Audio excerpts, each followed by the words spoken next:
Ici Éric Latour et bienvenue à Saint-Jean-sur-Richelieu. On revient aujourd'hui sur le mardi 25 mai 2021, date à laquelle c'était la dernière séance ordinaire du Conseil municipal de Saint-Jean-sur-Richelieu, où on a répondu à quelques questions du public et les conseillers, bien sûr, se sont adressés à leurs citoyens.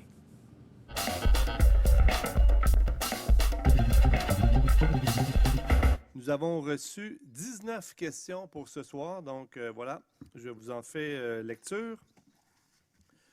Nous avons reçu une question le 5 mai dernier de Mme Chantal Mascotte. Elle se lit comme ceci. Bonjour, à propos du champ de tir de l'Acadie. Est-ce que la compagnie Parkbridge, propriétaire du parc Rémiard dans le secteur l'Acadie, a été mise au fait des démarches de la municipalité pour faire cesser le bruit au champ de tir? Madame Mascotte, donc l'entente qui a été signée avec le champ de tir est publique et a été relatée dans nos médias, donc tout le monde a pu en prendre part. Sa question, si oui, est-ce que Parkbridge a manifesté ses intentions d'une quelconque participation auprès de la ville de Saint-Jean-sur-Richelieu? Madame Mascotte, la participation de Parkbridge à l'entente n'est pas nécessaire. 3, sinon, est-ce que la ville va-t-elle informer les résidents du parc Rémiard de cette démarche de consultation publique, etc.? Donc, la ville informe toujours, Mme Mascotte, ses citoyens des consultations publiques. Dans le présent dossier, il n'y a aucune consultation publique qui a eu lieu. Et là, Mme Mascotte nous dit, malheureusement, les résidents du parc Rémiard sont souvent oubliés, peu consultés, voire jamais consultés, malgré que 291 propriétaires locataires paient des taxes municipales à la municipalité de Saint-Jean-sur-Richelieu. Il serait intéressant de nous solliciter davantage parce qu'après tout, nous sommes plusieurs citoyens. Vous avez parfaitement raison. 4, j'aimerais vous faire part d'une inquiétude grandissante de la circulation routière sur la route 104. Depuis quelques semaines, j'ai remarqué une augmentation de la circulation automobile et du camionnage sur la route 104. Sincèrement, champ de tir, bruit de la circulation routière, c'est énormément de bruit. Il y a eu des études de bruit pour le champ de tir. Il serait temps d'en faire pour le bruit engendré par la circulation routière des automobiles et des camions. Merci de me tenir au courant de vos interventions. Bien, merci beaucoup, Mme Mascotte, pour vos commentaires et vos recommandations. Et merci de nous faire part de vos préoccupations. Deuxième question. Nous avons reçu une question de M. Paul Paradis le 6 mai dernier, qui se lit comme suit. À qui de droit? Je vous transmets par la présente copie d'une lettre adressée au Conseil en environnement et développement durable le 27 avril dernier, avec copie à la présidente du Conseil de Compo au Richelieu concernant le problème que je rencontre avec la collecte des feuilles mortes associées à un terrain comptant plus de 60 arbres et de diverses grosseurs. Je vous soumets le tout pour commentaire si possible. Monsieur Paradis, nous avons une nouveauté cette année pour la gestion des feuilles mortes. Vous savez, depuis février dernier, on a mis en place la collecte des matières organiques. Donc, vous avez un bac brun, lequel vous pouvez remplir à chaque semaine. Donc, lorsque les feuilles commenceront à tomber l'automne prochain, là, vous pourrez remplir le bac à toutes les semaines. Et c'est 43 collectes par année donc, pour le bac brun qui sont effectuées. Aussi, il y a vous avez une fois par année donc, la mise en place en bordure de rue qui est effectuée une collecte spéciale donc, à l'automne. Et de plus, vous pouvez apporter sans frais dans les éco-centres en tout temps vos feuilles. Et finalement, une autre recommandation, on vous invite aussi à déchiqueter vos feuilles, donc ce qui permettrait d'enrichir le sol. Donc, c'est toujours préférable. C'est sûr qu'à un moment donné, quand il y en a trop, il y en a trop, mais une certaine quantité pourrait être déchiquetée. Donc, voilà pour la question de M. Paradis. Question 3. Une question de Geneviève Thibodeau qui nous dit ceci. Bonjour. Serait-il possible de remettre le stationnement P4 gratuit pour une durée de 3 heures comme il l'était avant? Je suis commerçante sur la rue Champlain et je perds beaucoup de clientèle. J'ai même une cliente qui a reçu une contravention pendant le temps qu'elle payait à l'horolodateur en 4 minutes.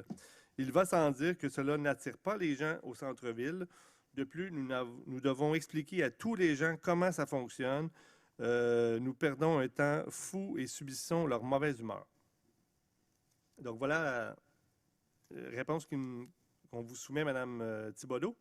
Donc, premièrement, le plan de gestion de stationnement du Vieux-Saint-Jean vise à assurer une disponibilité des cases de stationnement dédiées à la clientèle sur les artères commerciales. Donc, comme on retrouve une cohabitation d'usagers, des clients, des travailleurs, des résidents. Donc, l'objectif de la tarification est de favoriser la rotation de la clientèle pour répondre aux besoins commerciaux. Donc, les parcomètres ont été remplacés et le seront au fur et à mesure de l'avancement des travaux afin de faire place aux horodateurs. Donc, il y a une application mobile qui a été développée, Sécurnic, qui a été mise en place en 2009 afin d'offrir une plus grande flexibilité à la clientèle, dont la possibilité d'ajouter du temps additionnel directement en ligne. Le prix, donc, est uniforme pour tout le centre-ville à 50 sous pour 30 minutes. Il est important de savoir que le paiement d'un stationnement est rattaché à la voiture, donc à la plaque d'immatriculation. Donc, un véhicule peut se déplacer durant la période allouée pour le stationnement. Donc, si vous payez 1 heure de stationnement, mais vous n'êtes pas obligé de le laisser à la même place, vous pouvez le déplacer dans le centre-ville. Et des stationnements gratuits sont disponibles en périphérie des zones commerciales, ainsi que des zones réservées aux détenteurs de vignettes, travailleurs et résidents. Madame Thibodeau, nous avons adopté ce soir un projet pilote justement pour la rue Champlain pour permettre une zone de 15 minutes gratuit. J'ai été interpellé aussi pour la question du stationnement par le propriétaire du restaurant Le Comptoir, Jean-Mathieu Bouchard, qui me faisait part qu'à Rimouski, leur application permettait un 30 minutes gratuit. Donc, c'est quelque chose qui me semble intéressant, qui pourrait peut-être être envisagé pour permettre aux gens d'avoir une période gratuite lorsqu'on vient chercher un gâteau, un arrêt chez le nettoyeur ou un arrêt au bureau de poste ou peu importe. Donc, c'est quelque chose qui pourrait être étudié éventuellement. Question 4, Suzanne Gingras qui nous pose la question suivante. Bonjour. Le pickleball se pratique depuis 2011 à Saint-Jean-sur-Richelieu et les joueurs sont toujours en attente de terrains adéquats pour pratiquer ce sport. Actuellement, le terrain de tennis au parc Marguerite-Bourgeois est ligné pour le pickleball. Ce terrain est très prisé par les joueurs de tennis. Il est possible de réserver ce terrain, ce qui sera fait par l'association de pickleball, mais ça ne réglera pas le problème de conflit entre les joueurs de tennis et de pickleball qui désirent pratiquer en petits groupes en dehors des heures. Donc, en dehors des heures réservées par l'association. Donc c'est ça. Donc, l'association réserve là, des plages horaires, mais il y a des joueurs qui aimeraient pouvoir y aller en dehors de ces heures-là. Première question de Mme Gingras. Considérant que 29 terrains de tennis sont disponibles sur le territoire de la ville, serait-il envisageable d'étudier la fréquentation de ces terrains et que le lignage d'un seul de ces terrains soit fait, ce qui donnerait facilement 6 terrains uniquement dédiés au pickleball, en attendant que des installations adéquates et permanentes soient faites? Donc, une excellente question, Mme Gingras. Je vais vous faire part de la réponse qui nous a été soumise par notre service des loisirs. Donc, on me dit que la ville de Saint-Jean-sur-Richelieu est consciente de l'évolution et de l'engouement pour le sport en émergent, qui est le pickleball. Effectivement, le pickleball n'est pas une mode passagère. Je vous invite à aller voir ça sur Internet. Tapez pickleball. C'est un sport qui est de plus en plus populaire, de plus en plus pratiqué, notamment à Saint-Jean-sur-Richelieu. Donc, c'est de plus en plus populaire localement, mais même nationalement. Donc, je vous fais part de la réponse qui m'a été soumise par le service des loisirs. Je vous dis tout de suite que moi, je ne suis pas d'accord avec cette réponse-là. On me dit, pour le moment, nous souhaitons maintenir le partage des usages entre le tennis et le pickleball sur les terrains qui ont été modifiés à cet égard. Outre les terrains lignés sur le tennis Marguerite-Bourgeois et le tennis du parc Jacques-et-Marie dans le secteur de l'Acadie. Saviez-vous que nous avions décidé dédier la patinoire permanente du parc Bleury, près de la polyvalente Mercelandry, au sport du pickleball en été? Effectivement, c'était le cas, sauf que les terrains au Mille Roches au parc Bleury sont en asphalte et ça ne convient pas. L'asphalte n'est pas comme un terrain de tennis. La balle peut faire des mauvais bonds. C'est très, très, très chaud. C'est très, très aussi dangereux si on tombe. Donc, ce terrain-là n'est pas adéquat. Et je comprends les joueurs de pickleball qui ne sont pas satisfaits de ce terrain-là. On me dit aussi que, donc, au niveau de revoir la vocation des terrains de tennis, bon, au niveau de vocation, la vocation des terrains de tennis pour les convertir totalement en terrain de pickleball, nous croyons que cela engendrait une hausse fulgurante des plaintes provenant des joueurs de tennis actuels, lesquels nous manifestent régulièrement leur mécontentement relatif au partage des espaces avec les joueurs de pickleball. Moi, je ne suis pas d'accord avec cette vision-là. Vous savez, nous avons des arénas à Saint-Jean-sur-Richelieu dont les hockeyeurs doivent partager avec le patinage artistique. Hein, nous avons des terrains de football aussi qui doivent être partagés avec les joueurs de soccer et d'autres exemples évidemment, mais aussi les terrains de tennis peuvent être partagés avec les joueurs de pickleball. Donc, on a des infrastructures qui sont là pour tout le monde et si un terrain peut satisfaire plusieurs sports, bien, il faut que tous, on vit en collectivité, mais qu'on puisse se partager nos espaces. Je vous apprends que la ville de Saint-Jean-sur-Richelieu étudie actuellement la faisabilité d'implanter un ensemble de terrains de pickleball sur son territoire. Donc, le conseil sera bientôt interpellé à cet égard. À mon avis, ce n'est pas un centre de pickleball que nous avons besoin, mais deux, un de chaque côté de la rivière. Et j'en prends l'engagement ce soir que à l'adoption du prochain PTI, donc que nous allons adopter vraisemblablement en juillet prochain, je vais proposer au conseil de construire dès 2022 un premier centre de pickleball. Pourquoi pas dans le secteur du parc Marguerite-Bourgeois. Vous nous avez soumis un projet à cet effet-là. Je le trouve super intéressant.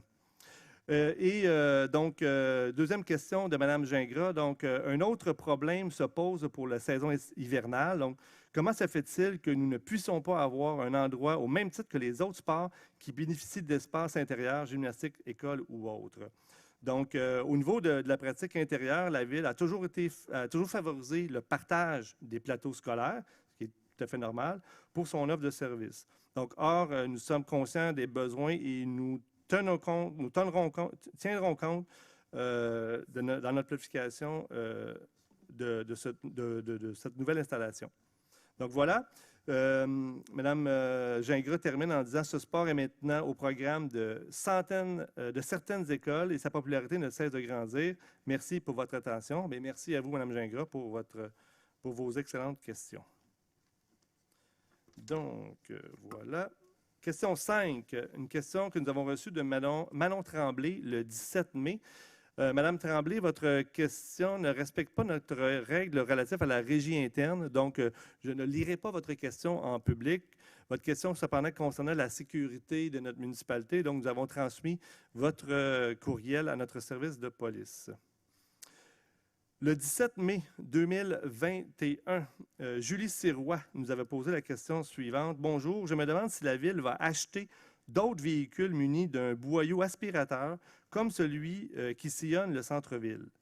Il en faudrait un à Héberville et un autre dans le quartier Normandie. À la vitesse qu'il se déplace, il en faudrait plusieurs, mais je sais aussi que ça prend de la main-d'œuvre.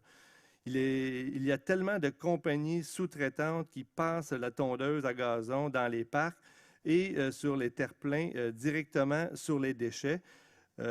Contrairement à ce qui est écrit dans le devis, le véhicule en question pourrait ramasser les déchets avant la tonte. Merci.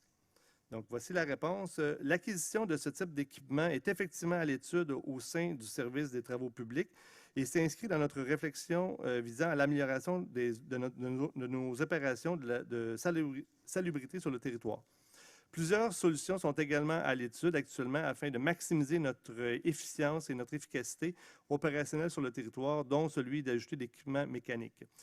Ceci dit, on ne pourra pas arrêter ou exiger à ceux qui font le gazon de ramasser les déchets avant de passer la tondeuse parce que Vous voyez la vitesse que ces camions-là, vite, ils vont en toute vitesse.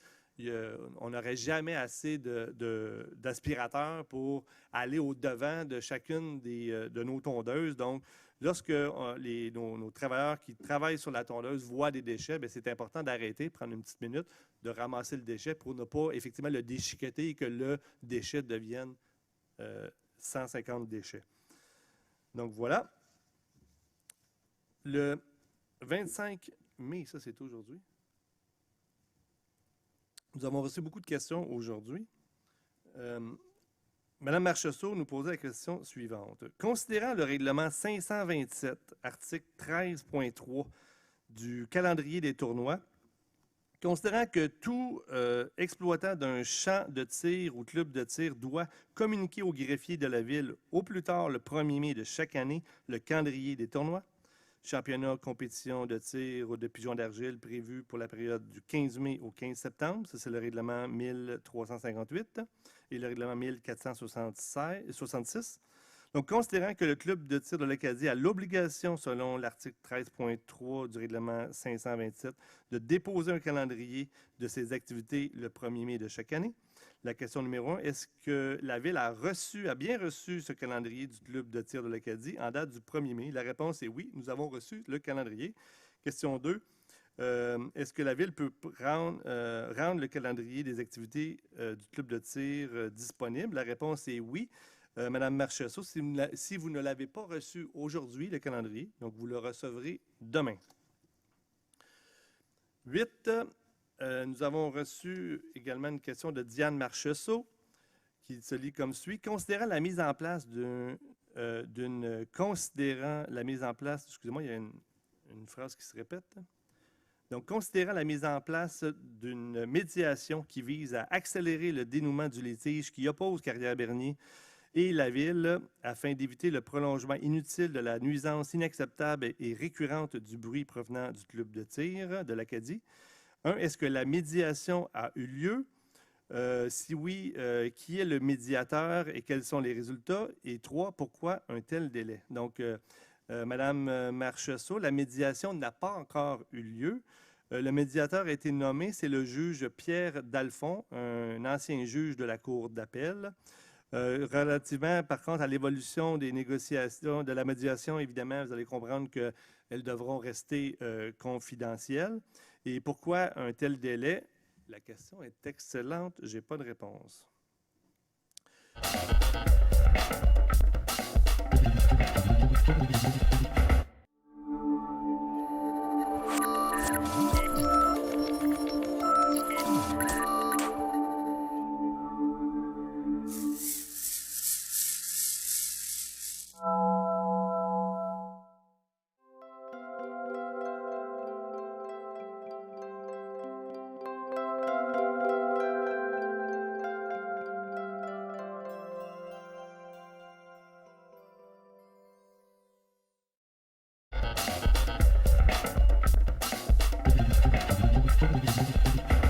Dans un premier temps, j'ai eu beaucoup d'appels en fin de semaine pour les gazons. Tu sais, je vais vous montrer un peu les terrains de gazon, qu'est-ce que ça avait l'air, les terrains de soccer.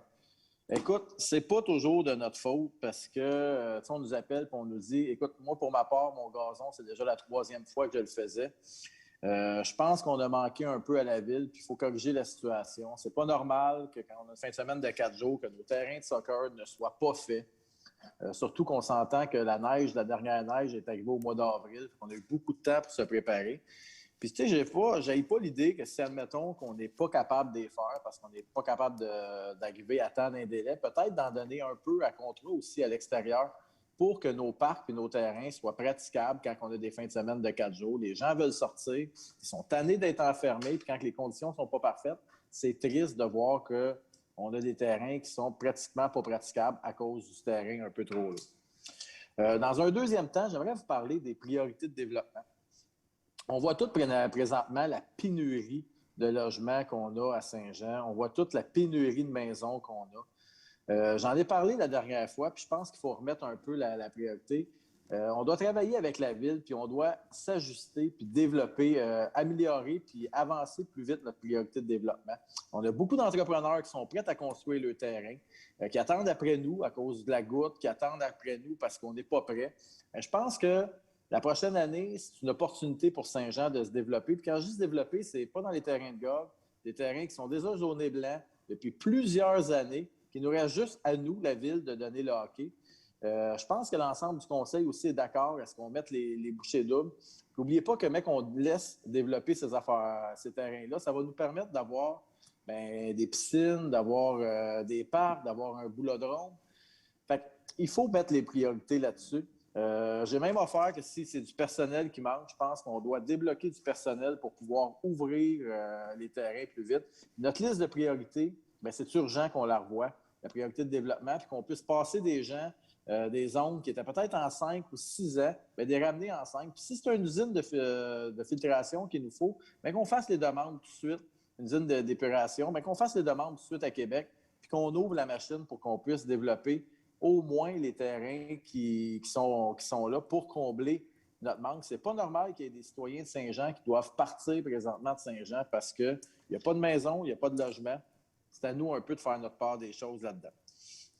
Dans un deuxième temps, j'aimerais féliciter Mme Julia Marie-Lanz du service de police qui a gagné le concours dans la catégorie carrière. Le gala d'exception a couronné ses lauréats.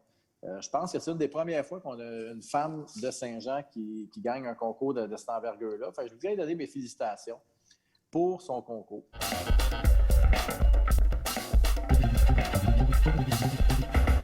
Deux petits commentaires, deux petits sujets. Donc, présentement, il y a des travaux sur séminaire entre Saint-Jacques et Chaussée. Ces travaux-là sont un peu en avance parce qu'il fait beau. Donc, ça va nous permettre de peut-être terminer un petit peu avant la date du 14 juin. Je demande aux citoyens d'être très patients. Là, je comprends qu'on bloque toutes les rues transversales, que l'accès aux commerces qui sont sur la rue Méran, c'est problématique. Mais bon, il nous reste 2 semaines. Là. S'il fait beau, probablement que ça va être terminé avant même la date prévue. Donc, soyez patients de ce côté-là. L'autre point, M. le maire, c'est concernant l'entretien du stade Alphonse Desjardins au Cégep. Je crois que le commentaire que vous avez fait ce soir est complètement inapproprié et non avenu. Donc, j'aimerais ça qu'à l'avenir, que vous absteniez de faire ce genre de commentaires-là et puis que vous faisiez votre travail de président d'Assemblée comme il faut.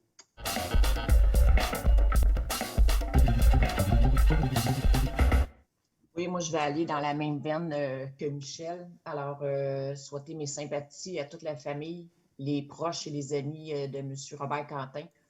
J'ai siégé avec lui pendant 4 ans, puis je pense que tout le monde alentour de la table sont d'accord que c'était quelqu'un qui était impliqué, dévoué, puis proche de ses citoyens. Et il était pro-environnement, il faisait son porte-à-porte à vélo, lui, à pied, pas en auto. On peut garder ça. Excusez. Un autre petit point. Alentour de l'école à Notre-Dame de Lourdes, je voudrais savoir si c'est possible de bien faire le lignage pour la sécurité des enfants, parce que les rues sont comme ils ont l'air très grandes tant qu'il n'y a pas de ligne dans le milieu qui sépare à droite ou à gauche. Alors, en faisant une ligne dans le milieu, ça fait comme un genre d'étroitesse et ça ralentit la circulation. Je voudrais savoir si on pourrait regarder sur la rue Plaza, la rue Saint-Jacques aussi, où on a notre piste cyclable, où il n'y a pas de ligne du tout. Et tantôt, j'étais vraiment sérieuse, moi, puis je pense que Yann, tu vas être d'accord avec moi. Nos rues, on a des plaintes constamment, chaque semaine. Moi, je peux vous les nommer, là, Bousquet, Lanoux, Saint-Jacques, Saint-Laurent, Maisonneuve, La Salle, Saint-Georges, ça passe vite. Puis là, je vous le dis, chers citoyens, là, on fait analyser nos rues. On a des compteurs et tout ça, puis ça nous revient toujours avec un bilan que tout est beau. Sauf que 50 km sur une rue, une petite rue résidentielle, c'est trop. Il faut ralentir. Et moi, je crois qu'il y a plein de villes qui en ont rajouté des dos down, puis qui ont mis tout plein d'ajouts comme je disais, des gros bacs à fleurs en béton ou à potager qu'on a fait devant l'école Notre-Dame-de-Lourdes. Des bollards. J'attends encore les bollards dans les sentiers piétonniers pas loin de l'école qu'on a demandé pour les enfants qui ralentissent au lieu de traverser la rue rapidement. Alors, je trouve qu'il faut s'asseoir. J'aimerais que le comité de circulation, qu'on regarde dès cette année à ajouter des choses comme ça. Comme un peu les avertisseurs de vitesse. T'sais, on en a 1 ou 2 par secteur, c'est pas assez. Il faudrait peut-être en avoir plus pour faire ralentir notre circulation. C'est nos enfants. Je ne sais pas combien d'accidents qui ont été évités sur une petite rue résidentielle. Parce qu'un enfant sort d'une cour, quoi que ce soit, puis les gens s'en viennent à 50 km.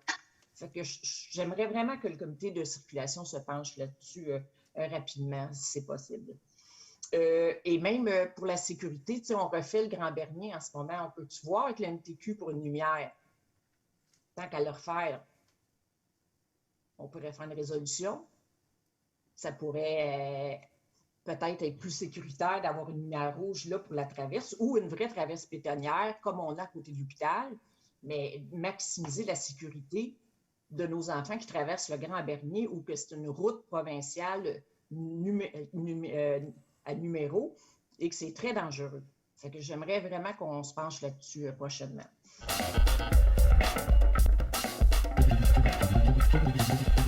Merci d'avoir été là. On se fixe rendez-vous la semaine prochaine alors qu'on va vous présenter de nouveaux extraits tirés de cette séance ordinaire du Conseil de ville du mardi 25 mai. Entre-temps, commentaires ou questions par courriel, Éric Latour en un mot à commercial tvhr9.com.